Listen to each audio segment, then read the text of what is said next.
Man, I cannot wait for next week's episode. This show is too fucking good, man. Too good. Hello. This is your boy Brandon Cryer, aka EF Hunt of Entertainment, and we are back with another trailer reaction. And I don't usually do episode reactions. I only like per episode, because once the show kind of comes out, I'm usually just kind of invested in the show, and I don't really want to watch two more. But House of the Dragon has me so invested that I just be dying to know what's happening the next episode, so I could kind of prep myself and familiarize myself going into the episode. So I kind of have a general sense. So when I kind of I'm watching it, it's not kind of brand new and I could kind of review and take it in better. Honestly, that's kind of an excuse. I just want to see what's popping off. I'm loving this show so far, and I'm really just trying to know what's happening. Honestly, like I was trying to justify it for the channel and say that, you know what I mean? I'm watching the trailer for just the channel, but it's just for me, honestly. And like, I'm not really doing reactions to other per episodes. Like I'm doing She-Hulk right now. And when they drop little promos per episodes, I'm not really doing that. But House of the Dragon has me spiced right now. Honestly, I'm really enjoying this show and loving the season. I can't wait for more to come. So let's get into this House of the Dragon season 1, episode 6 preview.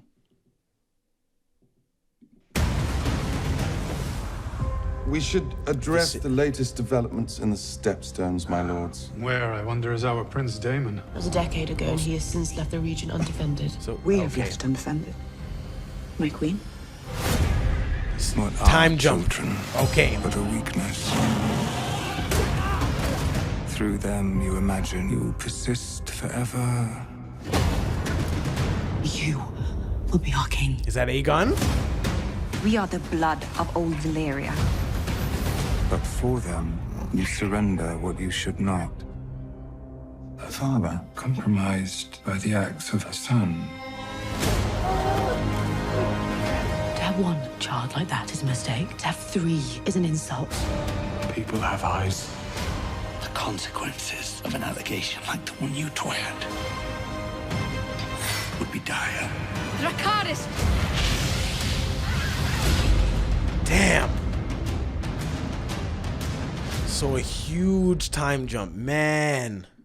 Damn, eh? I had a feeling, because obviously, like, I am like tapped into this stuff, so I had a feeling that the time jump was coming the next episode. But it's weird. So I thought that obviously if you watch in my episode 5 review, and obviously if you've seen episode 5, I thought that King Viserys might have died, but we see that he's actually still alive, and with it being a 10-year time jump, I'm shocked the man is making it 10 years. And because he looks pretty aged, like he's made it through some stuff. So I'm very surprised that he is still in the show, to tell you the truth. But we do get our actresses changed with Alicent and Rhaenyra. And they mentioned that Daemon's in the Stepstone, but he hasn't been kind of present for 10 years. So again, like, I'm interested to see.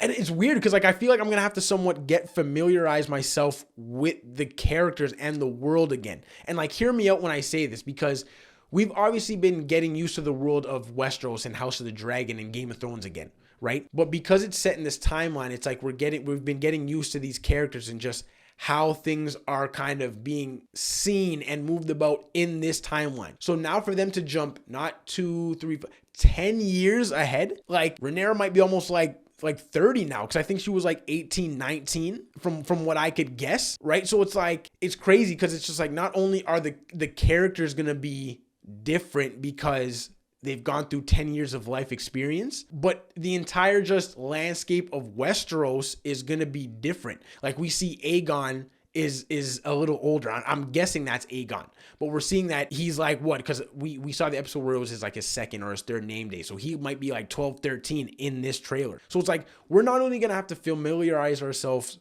with new characters and the characters again, and especially like the Alicent and Rhaenyra character, where we're going to look at them and see different actresses, but we're now going to have to look at them and be like, that's still them, just a little bit more grown up, even though it at time in real time hasn't barely passed. So I don't know. It's again, like, I knew the actors change and that big time jump was coming, but now that it's here, I'm a little thrown off, because it's like, I feel like, I don't know, I was watching and I just felt a little confused, because because of the time jump. And I was just like, I felt so unfamiliar with the events going on, the landscape of Westeros, that when I was watching it, I was just like, why do I feel like I'm missing a lot of stuff, which we are. And again, they are probably going to go over some of the 10 years. They have to, right? Kind of fill us in as the audience as the rest of the show progresses. So I don't know. Great preview. I'm interested for next episode. We get a small little glimpse at the beginning of the trailer of Daemon's dragon again. And I actually had one of my subscribers mention that a good descriptive word that I was trying to think of in my last review, that I really like Daemon's dragon because it's like it moves more serpentine. It's like, you know what I mean? It's just the way that it moves, it's like, whereas the other dragons are just kind of like straight, flying like this, but Daemon's dragon is really long, and it's just like, it's flying like this. So I don't know, I really like his dragon. That was just a side note, besides the other, obviously, political drama and political family stuff that's happening. And clearly after that night, Daemon just dipped and wasn't really seen for a decade. So I don't know, man. Like I'm a little confused, and I'm a little just taken aback because I was watching the trailer and I just found myself confused. And I guess I'm taken aback because I felt like I finally was not only getting used to the characters' names, but just kind of everyone's motives and how everyone was moving. But now, like I said, with the time jump, it's like I'm going to have to kind of relearn kind of everybody. It's like, did that person make it in the 10 years? Did these couple people maybe pass away during this 10-year period? So they're not really in play. And because they're not in play, things change. It's like, I really feel like I'm going to have to go and learn just bare shit again. But again, I think this is the last time jump, like the last major time jump anyway. Like I don't think next episode's going to come in is going to be like 3 years ahead. Like I think they're more compacted together now that we're having this big time jump. But yeah, man, King Viserys is still alive and kicking, and I'm shocked at that. And this trailer definitely made me way more intrigued in the time jump episode than I thought I would have been. So interesting stuff, some good stuff coming out of House of the Dragon. Loving the show so far. So let me know in the comments if you are loving the show, what you thought about this preview, and some of your theories and thoughts that you have for episode 6 that is coming out this week. If you think you would be interested in content like this, trailer reactions, TV show reviews, movie reviews, entertainment news updates, all that good stuff, subscribe to the Brandon Cryan Network. I promise you won't regret it. Appreciate you for watching. Catch you next time.